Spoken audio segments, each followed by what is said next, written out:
મિત્રો નમસ્કાર, ખેતી એન્ડ વનસ્પતિ ચેનલમાં આપનું હાર્દિક સ્વાગત છે। આજે આપણે વાત કરવા જઈ રહ્યા છીએ ગોળ અને ખાંડની। તો મિત્રો આ વિડીયોમાં આપણે જોઈશું કે ગોળ ખાવાથી શું ફાયદા થાય અને ખાંડ ખાવાથી આપણને શું નુકસાન જાય। તો આ વિડીયોમાં તમે છેલ્લે સુધી બન્યા રહેજો।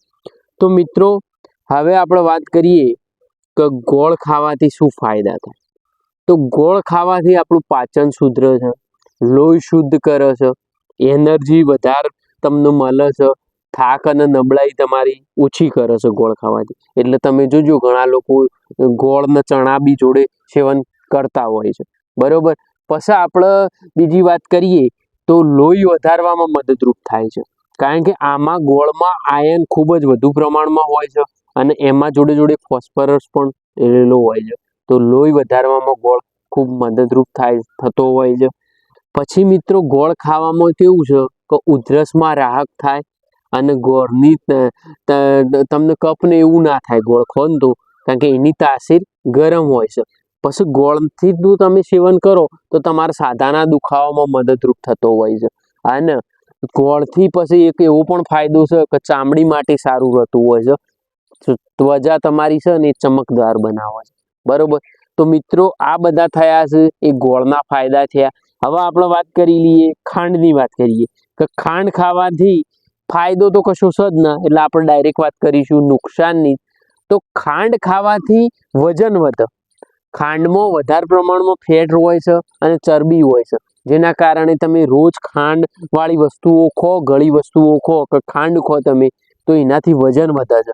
પછી ખાંડના સેવનથી ડાયાબિટીસનો ખતરો બને છે।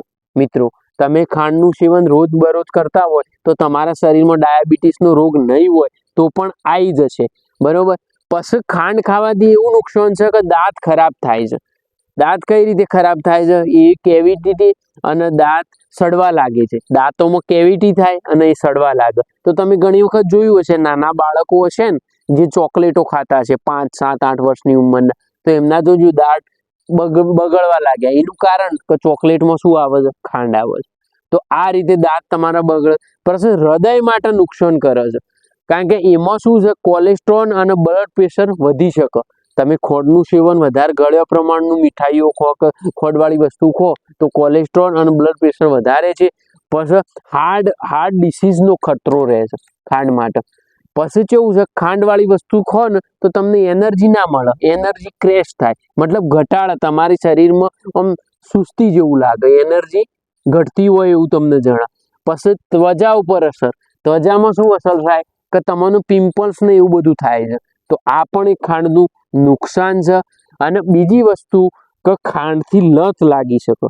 લત લાગી શકે એટલે શું કે તમે રોજ મીઠાઈઓ કે ગળ્યું ખાતા હોય તો તમને આદત પડે કે રોજ એમ કે આપણે ખાંડવાળું ખાઈએ, મીઠાઈ ખાઈએ ગળ્યું, તો આ એક નુકસાન છે। હવે મિત્રો મારે આજે વાત કરવાની છે કે અત્યારની જનરેશન પ્રમાણે આપણે જોઈએ તો મોટા ભાગના લોકો ખાંડ નથી જ ખાતા હોતા। મને જ્યાં સુધી ખબર છે ત્યાં સુધી ગોળ તરફ જ વળ્યા છે, કારણ કે અત્યારે બધું ખબર જ છે કે હું ફાયદા નુકસાન છે। તો મારે તો બસ એ જ કહેવું છે કે જેના ઘરમાં પણ ખાંડ ઘરમાં આપણે રાખવી જરૂરી છે, એવું નહીં કહેતા કે ના રાખીએ, પણ એનો ઉપયોગ જેટલો બને એટલો ઓછો કરવાનો છે। ખાંડવાળી વસ્તુ બિલકુલ ખાવાની જ નહીં અને ગોળ જ ખાવાનું છે। ગોળમાં પણ કેવું હોય છે, આ જો બ્લેક ગોળ છે, કાળો ગોળ છે, અને બીજો એક ગોળ સફેદ પણ આવે છે। તો આપણે સફેદ ગોળ નહીં ખાવાનો, એ કેવું છે ખાંડમાંથી જ બનેલો છે। તો આપણા બ્લેક ગોળ છે એ મતલબ ખાવાનું છે, અને એનું ગોળનું પાણી પીવો તો પણ સારું, ખાઓ તો સારું, તમે ગોળ ને ચણા ખાઓ તો પણ સારું।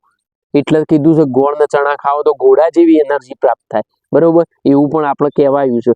તો મિત્રો બને ત્યાં સુધી તમારે તમારા ઘરમાં ખાંડની વસ્તુ મતલબ ખાંડવાળી વસ્તુ ખાવાની જ નહીં, ગોળવાળી વસ્તુ ખાવાની છે। તમે ઘરમાં ચા બનાવો તો ગોળની બનાવો, ખાંડની નહીં બનાવવાની। મતલબ જેટલું બને ને એટલું તમારે ગોળનો 90% ઉપયોગ કરવાનો છે, ખોટનો 10% જ ઉપયોગ। જો સાદી અને સિમ્પલ ભાષામાં આપણે વાત કરીએ ને મિત્રો તો ખાંડ છે એક ઝેર છે। અને કેવું ઝેર છે? આ પેલું ઝેર નહીં બાટલીવાળું, બાટલીવાળું ઝેર કેવું હોય, આપણે બાટલી પીએ અને સીધા રળી પડીએ અને મરી જઈએ। આ ખોડવાળું ધીમું ઝેર કહેવાય, આ તમે ઓનું સેવન કરો એટલે એકદમ તમને નુકસાન ના થાય, પણ 20-25 વર્ષે તમને જુદા જુદા રોગો પણ તમારા શરીરમાં આવું, ડાયાબિટીસ, હાનસન ટેન્શન અને બધું નબળાઈઓ હાડકામાં ઉત્પન્ન થાય ને બધું થાય. એ ધીમું છે. એટલે આ ખાંડ એક ધીમું ઝેર છે, બરોબર. એટલે તમે રાખો એનો વાંધો નહીં તમારા ઘરમાં, પણ ખાંડનું સેવન બિલકુલ નહીવત કરવાનું છે. 110% કરવાનું છે, જ્યારે 90% ગોળનો જ ઉપયોગ કરવાનો છે. ગોળ ખાવો હોય તો તમારે જે કરવું હોય તો ગોળ જ છે. અને આપણા ગયડાઓ તો વધારે પડતા ગોળ જ વાપરતા હતા, પણ અત્યારનું વળી મોડર્ન જનરેશન આવ્યું, એ હવે થોડા ખોટ તરફ વળ્યા ને વળી પાછા હવે બધા થોડા શિક્ષિત થયા છે, તો પાછા ફરીથી ગોળ તરફ જઈ રહ્યા છે.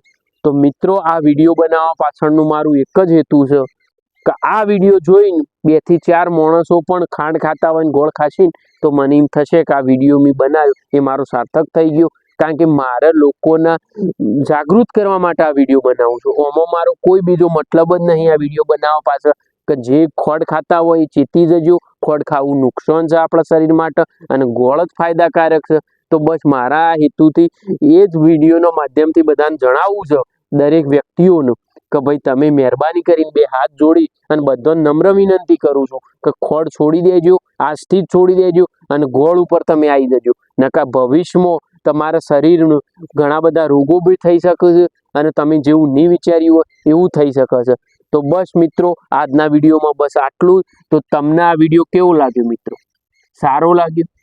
સારો લાગ્યો હોય તો લાઈક કરજો, શેર કરજો અને ચેનલને સબસ્ક્રાઈબ કરવાનું ના ભૂલતા.